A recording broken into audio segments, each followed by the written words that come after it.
This episode of Trifles is brought to you by the BSI Press.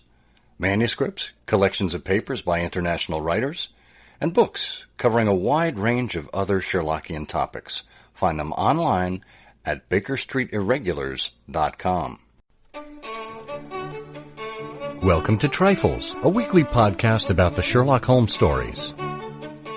It is, of course, a trifle, but there is nothing so important as trifles.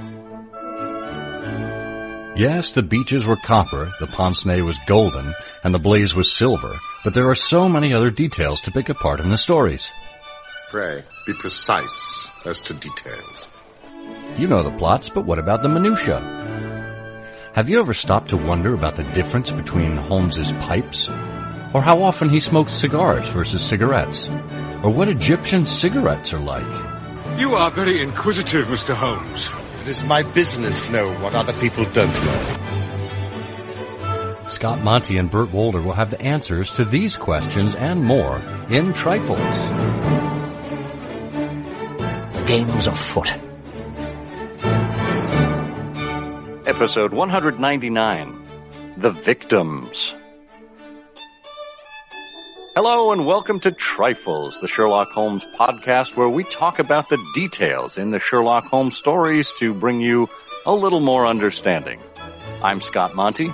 I'm Burt Wolder. I'm trying to be as understanding as I can in these trying times, Burt.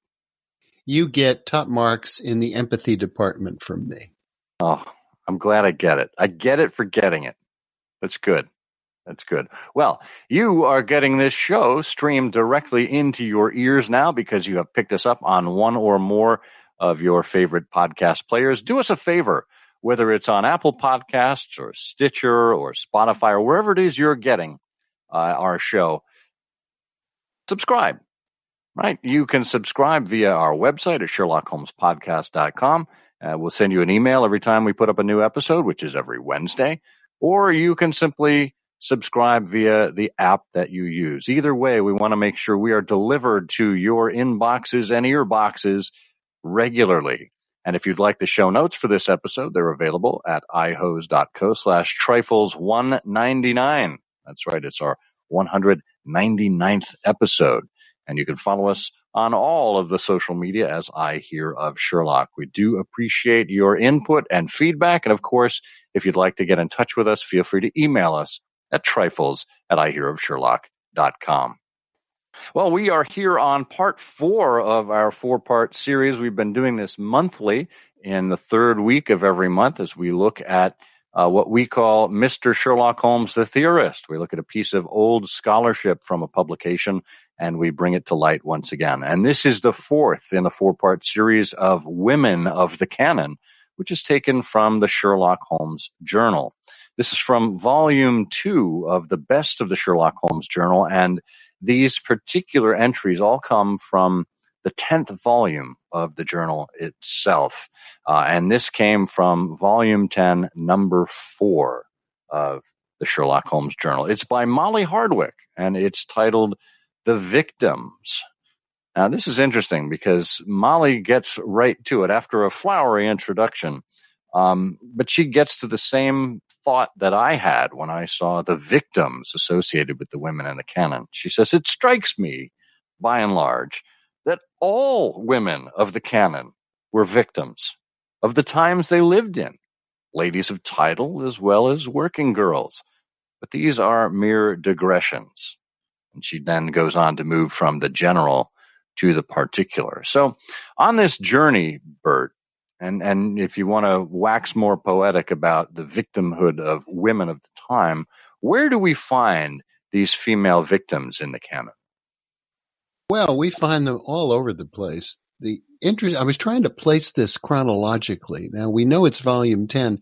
The Journal of the Sherlock Holmes Society of London began publishing, I think, in 1952. So this is sometime, presuming volume 10 puts us in the early 60s.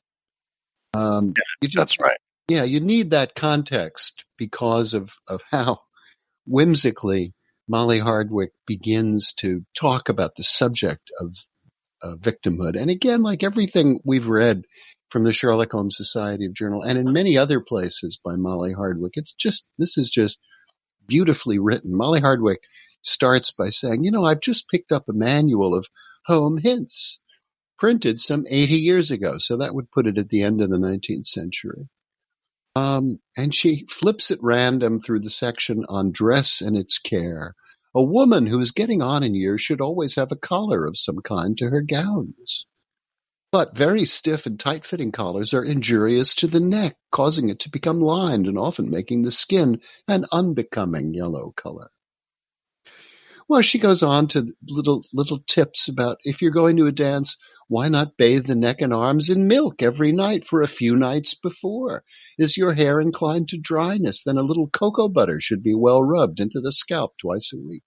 But this is the best. She says, any rodent trouble, ladies? Rats will leave a house where a guinea pig is allowed to wander about. Oh, handy household tips. This is fantastic. This is like good housekeeping for the Victorian time. Yeah, so she says, Molly Hardwick says, well, look, the way these girls, and that's her word, were expected to slave away at home, choking in their tight collars, reeking of cocoa butter, mixing frightful ingredients to keep their household gods sparkling and bright. All women of the Canon were victim of the times they lived in. And she takes us right to the first woman victim we meet. And that is Kate Whitney, who is driven to seek the aid of her friend Mary Watson. So desperate that she arrived at the Watson house about the hour when a man gives his first yawn and glances at the clock. And of course, Isa Whitney has not been home for 2 days. And this is unusual because he's usually been gone for only 1 day after he would come back twitching and shattered. So we find a haggard and nervously twittering Isa Whitney at the Bar of Gold. And, Kate Whitney's primary victimhood here is, the terrible opium addiction of her husband. And it's a bit sad that of course, it's a great case. Watson retrieves Isa Whitney, and we move on to other things. But it's a bit sad that we sort of leave Kate Whitney dealing with Isa back home. It really is. And when you think about her plight, I mean, the situation with which she found herself, more than the broad issue of a husband as an opium addict, just that particular dilemma in which she found herself, where she couldn't, as a respectable woman, go opium bar hopping. That was just not something a lady did. And she went to her friend Mary Watson, nay Mary Morstan. And interestingly enough, you might think to yourself, well, was Mary Morstan a victim? Well, not classically, not in the same way of this predicament that Mrs. Whitney found herself in, because Mary Morstan simply was looking for two companions to go with her to meet up with Mr. Sholto. She could have done it on her own. It wasn't something that was impossible or forbidden by society. And she simply sought some additional help. But Kate Whitney, boy, she was really in a difficult spot. And without the help of her friend, Mrs. Watson, and by association, her husband, Sherlock Holmes, Isa Whitney might still be lounging in the Bar of Gold, for all we know. No, that's true. But I hadn't thought about Mary Morstan. She was certainly deprived of a father. And we really know very little about her, except what we gather through her own demonstrated behavior. And of course, Holmes is rightly complimentary about her, and at the end of the case says, she would have been a very valuable assistant to us in the work that we do. But, well, not only was she deprived of a father, but she was deprived of a fortune. I mean, she received those 7 or so pearls over the course of 7 or so years. But ultimately, the treasure, which she didn't mourn the loss of, the treasure was lost at the bottom of the Thames. But think about the Sholto brothers with respect to that. You had Thaddeus and Bartholomew, and it was Thaddeus, the one whom she met with, who really wanted to take this extra step and bring her into the fold. It was Thaddeus who was reluctant to, or Major Sholto really, who was reluctant to bring anyone outside of the family into this, and he felt that she really had a fair share, a fair claim to the treasure because of her father's relationship with their father. And to me, Thaddeus was, I wouldn't necessarily say he was championing women's rights, but he was certainly championing the rights of Mary Watson in this case. Yeah, that's true. That's very fair. Of course, the whole thing was ill-gotten gains, and so it deserved to be down at the bottom of the Thames. But yes, indeed. But no, that's I think that's a very fair summary. Well, the next victim that Molly Hardwick tells us about, of course, is Julia Stoner from the Speckled Band. When she and her twin sister Helen were only two, their mother remarried, and then they lost her in a suspicious railway accident. We've always. And their stepfather turns out to be, as Molly Hardwick calls him, a monster in human form. Helen, telling the dreadful story to Holmes, admitted that my poor sister Julia and I had no great pleasure in our lives, which Molly Hardwick says, must have been the understatement of the year, 1883. No servant would stay with us, and for a long time we did all the work of the house. So that means, she's lighting the boiler fires and getting up Dr. Roylett's linen, among everything else. No wonder that at 30, Julia's hair was almost white. Yeah, and in spite of this, she says that Julia found a sweetheart from the Marines, and in her death throes there, cried out it was the band, the Speckled Band. And it was unfortunate, a great pity that Helen, her sister, daughter of a major general in the Bengal Artillery, had no memory of her Indian infancy. Or she could have recalled that they referred to snakes as speckled bands. Oh, interesting. That's true. Well, I think her terrible life experiences certainly had their effect on her memory. Yeah. And she said, had she but imported a mongoose like the delightful Teddy in his beautiful reddish-brown fur and the finest of red eyes, Dr. Roylott's fiendish plan against his stepdaughter could never have succeeded. For Teddy and his kind are amazing quick on cobras. Perhaps Helen only knew about the guinea pig remedy for rats. Well, and that gets us to Corporal Henry Wood, which is, of course, your investiture, and another great victim, the beautiful Nancy Devoy, the belle of the regiment, for whose sake Sergeant James Barclay betrayed his comrade to the enemy in tortures that rendered him unrecognizable long years later. And at last, Nancy Devoy, now Mrs. Barclay, knows what treachery her husband had worked on the man she loved.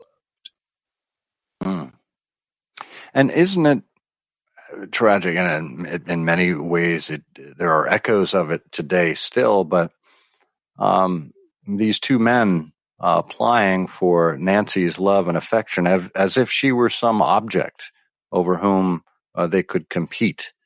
And I think we see echoes of this once again in The Solitary Cyclist, where admittedly later on Bob Carruthers says that to determine who was going to woo Violet Smith, they played cards for her.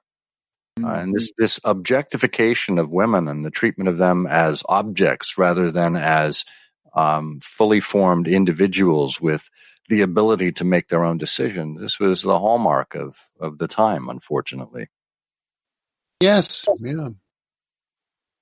Well, we have a hallmark of our show, and that is our sponsor. We will be right back after this quick word. Yes, we're in the middle of one of those Mr. Sherlock Holmes the Theorist episodes of Trifles. Well, we're looking at a classic piece of Sherlockian scholarship. Well, where can you find classic Sherlockian scholarship? Well, there are a couple of places, and we can think of one of them right off the bat that's available right now. It's The Grand Game, Volume 2, which contains Sherlockian scholarship from a variety of sources, mostly the Baker Street Journal, from 1960 to 2010. Volume 2 is all that's left because Volume 1 was so popular, it sold out. We'll have more news on bringing Volume 1 back from the dead in future episodes, but for now, get on over to BakerStreetIrregulars.com and pick up your copy of Volume 2 of The Grand Game, covering the last half-century of Sherlockian scholarship. You won't find better work in a single volume anywhere else. Go to BakerStreetIrregulars.com and get The Grand Game Volume 2 today. We're back, and we're talking about female victims in the canon. There are no lack of those, so please don't fault us for not hitting on every one, but we do want to hit some of the highlights. Who else do we have in the canon, Bert, who can be viewed as a particular victim of sorts? Well, we have the unfortunate Elsie Cubitt, of course, from The Dancing Men, which is just an enormous, it's almost a sort of a domino series of tragedies that affect the poor Elsie Cubitt, from her experiences with Abe Slaney and the fact that she was pursued all the way into her home in England. I don't know. I hardly know where to begin. I know. I mean, look, she grew up in a crime-ridden family, and made her escape. I mean, she was trying to take some agency, some leave of America by going to England, leaving her life behind. But it seems that not all of her life wanted to leave her behind, and Abe Slaney followed her and tried to lay his claim. I mean, this is, to me, a very, very parallel kind of lines from what we saw in the very first story with Lucy Ferrier and Jefferson Hope and Drebber and Stangerson. Yeah, I think we might underscore it too. I mean, the issue here is that the victimhood of women, although Molly has this interesting and very entertaining introduction to the essay where she talks about household hints, the fact is that these women were victims of men, over and over and over and over again. Yeah. And that gets us to Mary Cushing from The Cardboard Box, the white lamb of her husband, the ship steward James Browner, who was silly enough, Molly Hardwick writes, to let herself be led astray by her jealous sister into an injudicious flirtation with Alec Fairbairn, so injudicious that it ended in Browner slaying them both with an oar in a moving boat, and in Mary's small pierced ear arriving together with Fairbairn's in a cardboard box. Yeah, that was the ultimate in victimhood there. We have a number of women who were made victims by quote unquote gentlemen who were more scoundrels than gentlemen. You think about Baron Gruner in The Illustrious Client. He had already victimized Kitty Winter, and he was well on, and who knows how many other women, binders full of women. He was well on his way of victimizing Violet de Merville, right? So, and of course he was, to all externally, he was a gentleman. He was a baron. The same could be said of Sir George Burnwell in The Beryl Coronet, when he took advantage of Mary Holder, Alexander Holder's daughter. And of course, there was great family tumult there as a result. Yeah, absolutely. And it's interesting, that Mary Holder, who is persuaded by Sir George Burnwell to become his confederate in the theft of the barrel coronet. You get this lovely judgment. Judgment will rain down eventually. Holmes says grimly, whatever her sins are, they will soon receive a more than sufficient punishment. Yeah. Well, and speaking of punishment, think of one of probably the most tragic of the canonical tales, and probably the most tragic victim in all of the tales, and that is, of course, the veiled lodger, Mrs. Ronder. She, of course, was a former circus artist and married to Ronder, who had the face of, quote, a human pig, or rather a human wild boar, unquote. She was in love with Leonardo, who was the strongman of the circus, and it was his plan to murder her husband.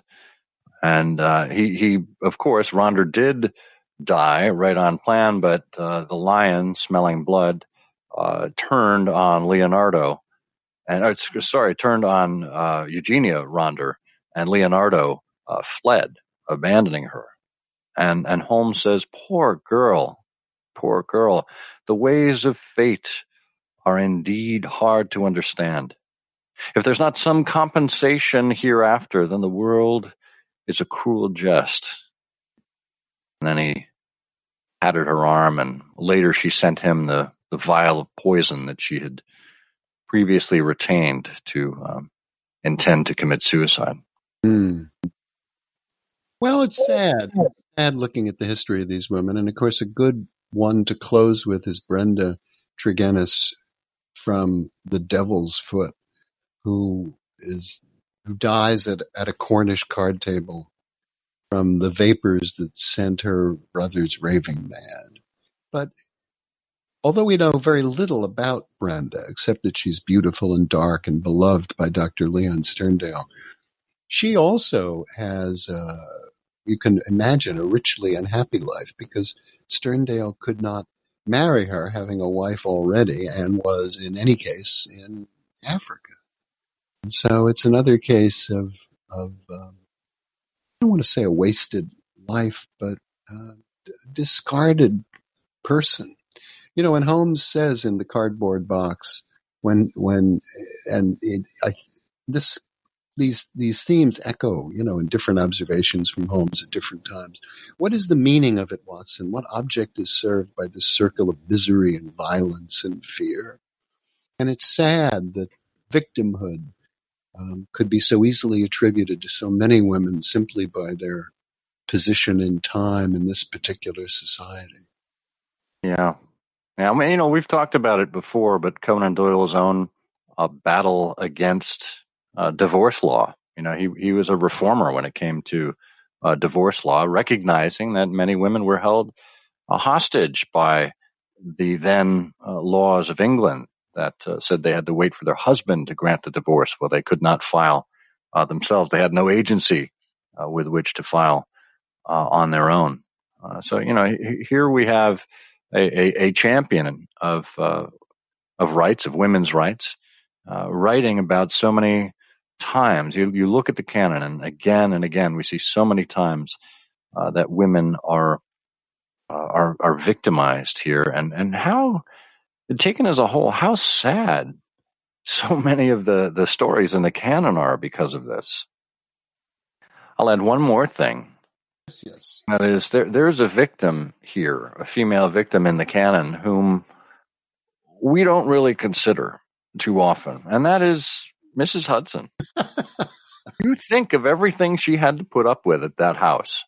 You know, the shots fired into the wall, the going in and out at all hours, the hold of dinner until 7:30 the day after tomorrow, the cleaning up, the clutter, the dust, the explosions from the chemical laboratory. I mean, what didn't Mrs. Hudson have to put up with as a potential victim here? Oh, I don't know about that. I mean, first of all, she had a doctor in residence, so she had any difficulty. She could just trot upstairs and get a free diagnosis. She had a tenant with a wonderful chemical table, so if she had any stains that were particularly difficult to get out of linen, she could stop up and get some advice. Mrs. Hudson, it's washing day. She did not have a tenant who required her to do a lot of dusting. In fact, was enthusiastic that she avoid it completely. So that was just fine with her. And Sherlock Holmes's payments were princely. So whatever potential of disruption Mrs. Hudson was put under, she was well compensated for it. Yeah, I mean, in the world of imagination, I like to think of Holmes and Watson helping her bring in the groceries, stopping by to give her little presents on her birthday. I think, she was well cared for. And of course, Vincent Starrett suggested that she wound up in Cornwall with on the Sussex Downs with Holmes. He was busy keeping bees. It is, of course, a trifle, but there is nothing so important as trifles. Please join us again next week for another installment of Trifles. Show notes are available on SherlockHolmesPodcast.com. Please subscribe to us on Apple Podcasts and be sure to check out our longer show, I Hear of Sherlock Everywhere, where we interview notable Sherlockians and share news of the Sherlockian world. You've taken my breath away, Mr. Holmes. Mrs. Hudson! Mrs. Hudson!